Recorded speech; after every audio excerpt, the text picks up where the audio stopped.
On this episode of On the Set, I'm checking out Knock at the Cabin. This is one of the latest from M. Night Shyamalan, and it stars Batista and Ron Weasley, so let's get into it. We're introduced to a little girl named Wen who's collecting grasshoppers outside a cabin in the woods. All of a sudden, a man named Leonard approaches her and wants to be friends. They play a question game where Wen tells him she's got two dads, Eric and Andrew. Leonard seems off at first, but then I guess he's alright. Until he says he's sorry for what he has to do. I mean, what does that mean? Alright, I take it back. He's pretty sketchy. Wen runs to the cabin to warn Eric and Andrew about Leonard, but by that time, he and three others are in front of the door asking to be let in. When they refuse, the group breaks in, subduing and tying up the couple. They introduce themselves as Sabrina, Adrian, and Redmond, all wielding some kind of sharp weapon. Then they explain that they were brought together by a vision of the coming apocalypse and that the family must choose amongst themselves who's going to be sacrificed to save humanity. Andrew immediately calls bullshit on this, stating that there's some kind of suicide cult. Eric, however, is a little more convinced, probably because he's concussed from hitting his head on the floor during the break-in. The group tells them that they're not going to hurt them, but they must choose. Every time they don't, a disaster will happen. Obviously, they refuse, and Redmond is sacrificed, stating that humanity has been judged. Then, Leonard turns on the news, showing a giant tsunami wiping out a lot of people on a beach. Andrew recognizes Redmond as a guy named Rory, who attacked him in a bar years earlier, and deducts that this is some kind of revenge plot.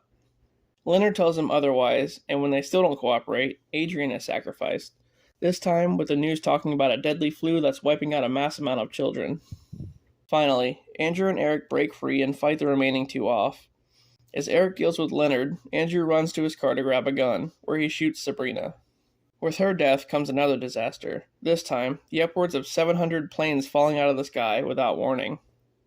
Andrew and Eric manage to lock Leonard in their bathroom, but when they go to check on him, he overpowers Andrew and takes his gun. Leonard then leads them to the back porch, where outside the sky is darkened and lightning has begun to strike. He calmly sits down and tells them they have only minutes to choose who will die before slitting his own throat. After Leonard's death, more planes crash and the cabin gets set on fire by lightning. Fully believing their story now, Eric claims to have seen a figure standing in light behind Leonard earlier on, and that he had a vision as well, one of Andrew and an adult Wen in the future. He says that the four of them represent the four horsemen of the apocalypse, but says they each represent a quality of humanity. Redmond, malice, Adrian, nurturing, Sabrina, healing, and Leonard, guidance. So then, Eric sacrifices himself to save the world. Andrew tries to convince him otherwise, but ends up shooting him. With Eric's death, the storm outside subsides. Andrew takes Wen to a nearby diner, where a news report says the disasters have stopped. The end. Well, I'm not really a big M. Night Shyamalan guy, but this one was okay. I like Batista's character a lot. It seemed like they were only doing what they thought was right, but I mean, that could be debated. All four of them had backstories of being regular people prior to seeing this vision. And they made it seem like they didn't really have a choice but to make someone in that family in particular sacrifice themselves. Anyway, it was a pretty decent movie. I would definitely recommend to check it out. Well, I hope you enjoyed this one, guys, and I'll see you later.